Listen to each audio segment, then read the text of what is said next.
जय मसीह की मेरे प्रियो। हर रोज़ नए वचन सुनने के लिए इस चैनल को सब्सक्राइब करें। आज का वचन है प्रकृति और पृथ्वी का परमेश्वर। जब हम परमेश्वर को इस जगत के सृष्टिकर्ता के रूप में देखते हैं तो इस जगत की सब वस्तुएं हमें उसकी सामर्थ और महिमा को प्रकट करती है।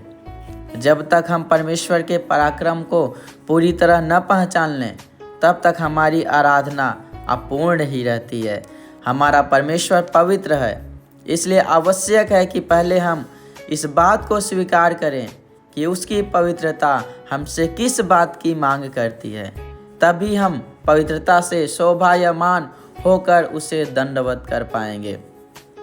यह प्रकृति अपने आप में अद्वितीय सुंदरता और विध्वंसकारी ताकत को समेटे हुए है और समुद्र और मेघों का जल पूरी मनुष्य जाति को जीवन यापन के एक महत्वपूर्ण आवश्यकता की पूर्ति करता है। परंतु समुद्र के इस जल और मेघों में मनुष्यों के जीवन को छीनने की सामर्थ्य भी मौजूद है। हमारा परमेश्वर जगत की इन सारी वस्तुओं पर अधिकार रखता है, सारी वस्तुओं पर, और यही उसकी महिमा का प्रगटीकरण है।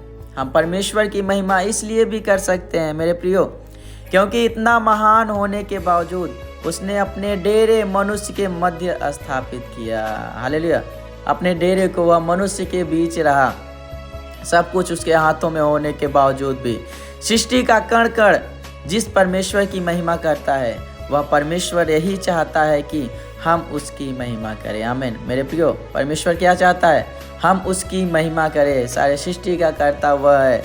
बाइबल के अनेकों विद्वानों ने इस भजन पर कई वक्तव्य दिए हैं। इनमें से किसी ने यह कहा, स्वर्ग भी परमेश्वर की महिमा करता है और इस पृथ्वी पर उस मकीहमा की छाया मात्र दिखती है। इब्रानियों 8:5। सारी कायनात पवित्र परमेश्वर की अद्वितीय सामर्थ्य को प्रदर्शित करती है। मनुष्य के सारे उन्नत विध्वंसक हथियार परमेश्वर की प्रकृति के एक ही झटके में नष्ट हो जाते हैं। यही कारण है कि हर व्यक्तिगत और सामूहिक रूप में इकट्ठे मनुष्य परमेश्वर को उसको योग्य महिमा दें। हाँ, परमेश्वर को महिमा दें, अपने यीशु मसीह को महिमा दें। परमेश्वर की सामर्थ्य सिर्फ शाब्दिक नहीं परंतु वास्तविक है मेरे प्रियो। जो मनुष्यों को उसके न्याय और उद्धार का हमारा परमेश्वर सिर्फ मसीहियों और इतिहास का परमेश्वर नहीं परंतु प्रकृति और सारी सृष्टि का परमेश्वर है। आमीन। वह सारे सृष्टि का परमेश्वर है। वह सिर्फ मसीह और इतिहास का परमेश्वर ही नहीं, सारे सृष्टि का परमेश्वर है हमारा यीशु मसीह। परमेश्वर के इस अद्भुत स्वभाव का बोध होने के पश्चात क्या हम उसे अपने जीवन का स्वामी बनाएंगे? नूह के जल प्रलय के दिनों में परमेश्वर की सार्वभौमिकता इस सृष्टि पर प्रकट हुई जब उसने प्रकृति का प्रयोग कर मनुष्यों को उसकी दुष्टता का दंड दिया। बाढ़ें आई। आज भी परमेश्वर इसी रीति से कार्यरत है। आमीन। आज भी परमेश्वर इसी रीति से कार्यरत है, क्योंकि उसकी बोली को, उसकी भाषा को सारी आंधी तूफान भी उसकी आज्ञाओं को मानते हैं, क्योंकि यह सारी सृष्टि, सारी प्रकृति परमेश्वर की रचना है। आज निर्णय लेने का वक्त है कि हम प्रकृति के उपासक बनेंगे या फिर पृथ्वी के परमेश्वर। आमीन। हालेलुया। आज निर्णय लेने का वक्त है हम सभी को कि हम प्रकृति के उपासक बनेंगे या फिर पृथ्वी के परमेश्वर। प्रभु ने सब कुछ मानव जाति के हाथों में कर दिया कि तुम इस पर प्रभुता करो, तुम इस पर प्रभुता करो। हमें इस पर प्रभुता करनी है।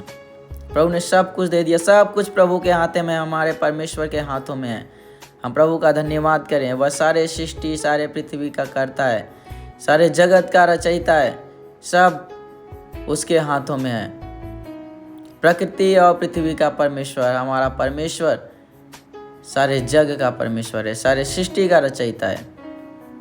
प्रभु का धन्यवाद हो कि हम सभी को प्रभु ने चुना और हम सभी मिल के प्रभु की महिमा करें और हमेशा प्रभु में बने रहें, आनंदित और मगन रहें, प्रभु के नाम की महिमा करते रहें।